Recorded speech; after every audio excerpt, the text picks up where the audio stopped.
பண்ணி மேய்க்கிறவன் பூரா பக்கத்துல வச்ச பத்தியா என் புத்திய சப்பல்ஸ்ல அடிக்கிறான். அதான்டா பண்ணி மேய்க்கிறவன் பூரா பக்கத்துல வச்ச பத்தியா என் புத்திய சப்பல்ஸ்ல. அனு ஸ்கூலுக்கு லேட் ஆகுது பாரு, சீக்கிரம் வா. என்னங்க இன்னைக்கு ஹாயா உட்காந்து டிவி பார்த்துட்டு இருக்கீங்க, ஆஃபீஸ் கிளம்பலையா? இல்லை மீரா, இன்னைக்கு டே ஆஃப் தான். ஸோ அதான் கொஞ்சம் என்ஜாய் பண்ணலான்னு உட்காந்துருக்கேன்.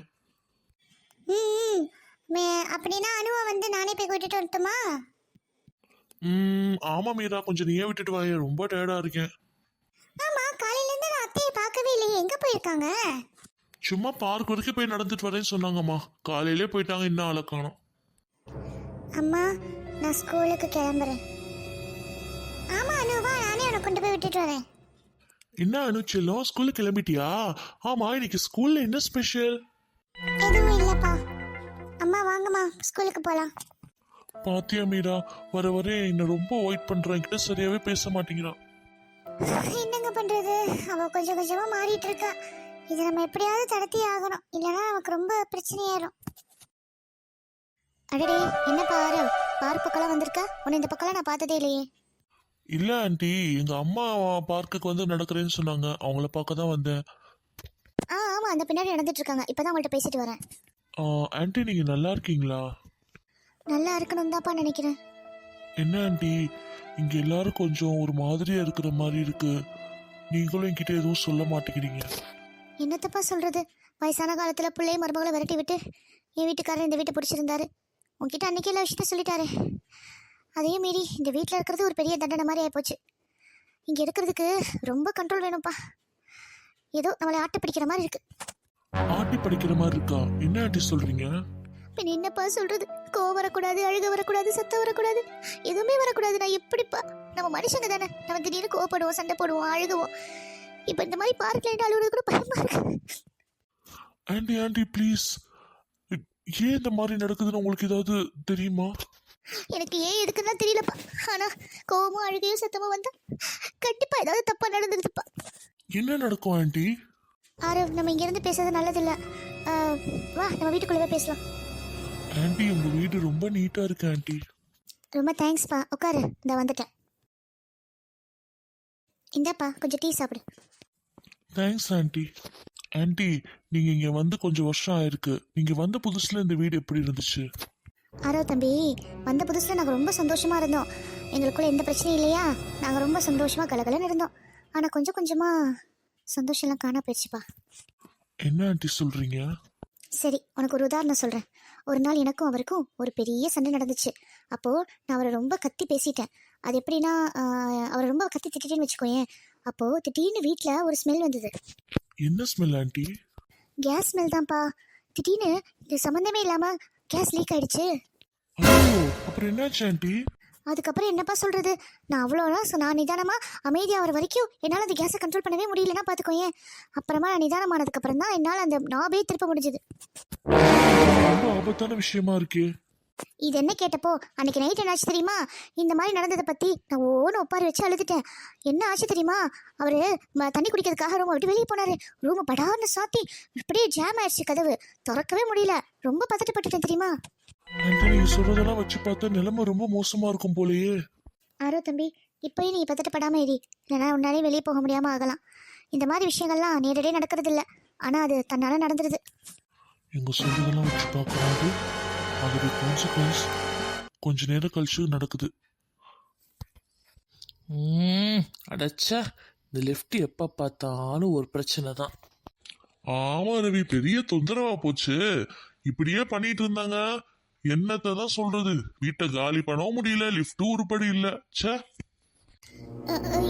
எங்க கொஞ்சம் எல்லாரும் பார்த்து பேசுங்க, நிலைமை தெரியும்ல. அதுவும் சரிதான். நம்ம இப்போ சத்தமாக பேசினாலும் பிரச்சனை ஆகும்ல. என்ன பண்ணுறது? என்னடி பண்றது? இங்க வந்து இப்படி மாட்டிக்கிட்டோம். சீக்கிரமா கிளம்புறனா கிளம்புறியா? சொந்தக்காரங்க கல்யாணம்னா உனக்கு அப்படிதானா? ஒழுங்கா கிளம்பி தொலைய வேண்டியதானே.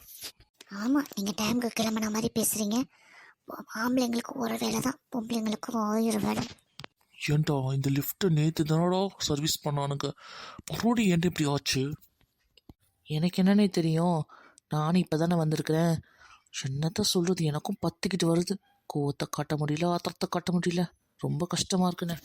என்ன எல்லாம் ஒரு மாதிரி இருக்கானுங்க, கோகியோ பற்ற போறானுங்க. ஏன் செக்யூரிட்டி எத்தனை வாட்டி அந்த லிஃப்ட்டை சரி பண்ணுவீங்க? ஐயோ ப்ளீஸ் சார், இங்க சண்டை போடக்கூடாது. உங்களுக்கே தெரியும்ல, நீங்க சின்னதா கோவப்பட்டாலும் என்ன நடக்கும் தெரியும். அப்புறமா ஏன் இந்த மாதிரி பண்றீங்க? ஐயோ மனசுக்குள்ள கோவப்பட்டாலும் தானே பிரச்சனை. நான் சொன்ன நம்பலையே. இப்ப பாத்தியா எல்லாரும் எப்படி மெல்லவும் முடியாம ஒழுங்க முடியாம எப்படி இருக்காங்க பாத்தியா? ஆன்ட்டி, இவங்க எல்லாரையும் நீங்க பார்க்கு கூட்டிட்டு வர முடியுமா? கண்டிப்பா கூட்டிட்டு வரேன்ப்பா. ஆனா என்ன விஷயம்னு கேட்பாங்களே. சும்மா ரெசிடென்ஸ்லாம் ஒரு மீட்டிங் வைக்கலாங்கிற மாதிரி கூப்பிடுங்க. நம்ம எல்லாரும் சேர்ந்து ஏதாவது பண்ண முடியுமான்னு முயற்சி பண்ணலாம் இல்லையா? என்னமோப்பா நீ சொல்ற. நான் கூப்பிட்ட எல்லாரும் வருவாங்க, பேசி பார்க்கலாம். என்னக்கா எதுக்கு இங்க எல்லாரையும் வர சொன்னீங்க? இல்ல நம்ம வீட்ல என்ன நடக்குதுங்கிறத ஒரு வாட்டி பேசி பார்க்கலாம், அது மூலமா ஏதாவது நம்ம கண்டுபிடிக்க முடியுமான்னு பார்க்கலாம் தான் உங்களை எல்லாம் வர சொன்னேன். ஆன்ட்டி, எங்கள் வீட்டில் அடிக்கடி ஃபேன் ஆஃப் ஆகுது. ஏன்னா எங்கள் அம்மாவுக்கு கொஞ்சம் கோவம் அதிகம். கொஞ்சம் கோவப்பட்டால் போதும் ஃபேன் ஆஃப் ஆயிரும். அத ஏமா கேக்குறீங்க? எனக்கு தூக்கமே வரமாட்டேங்குது. ஒவ்வொரு நாளும் பயந்து பயந்து செத்துக்கிட்டு இருக்கிறோம். எனக்கு கோவம் வருங்கிற விஷயத்தையும் நான் மறந்துட்டேன். ஏன் ஆன்ட்டி, கோவம் வரலன்னா நல்லது தானே? கோவம் இல்லாமல் சிரிச்சிட்டே இருந்தால் ஆயுசு நீடிக்கும்னு சொல்லுவாங்க. அதே இப்படி சொல்லிட்டீங்க. கோவம் இல்லைன்னா நம்ம மனுஷனா இருக்க முடியுமா என்ன? என்னன்னு சொல்றீங்க? நம்மளுக்கு கோபம், ஆத்திரம், பயம் இதெல்லாம் நம்மளுடைய உணர்ச்சிகள்ல ஒரு பகுதி. இதெல்லாம் இருக்கிறது நல்லதா கெட்டதாங்கிறத விட இதெல்லாம் இருக்கிறது தான் மனுஷங்கிறது தான் என்னுடைய கொள்கை. இதையே நம்மளால காட்ட முடியலன்னா நம்ம என்ன வாழ்க்கை வாழ்றோம்? ஆரவ், நீங்க என்ன சொல்ல வரீங்க?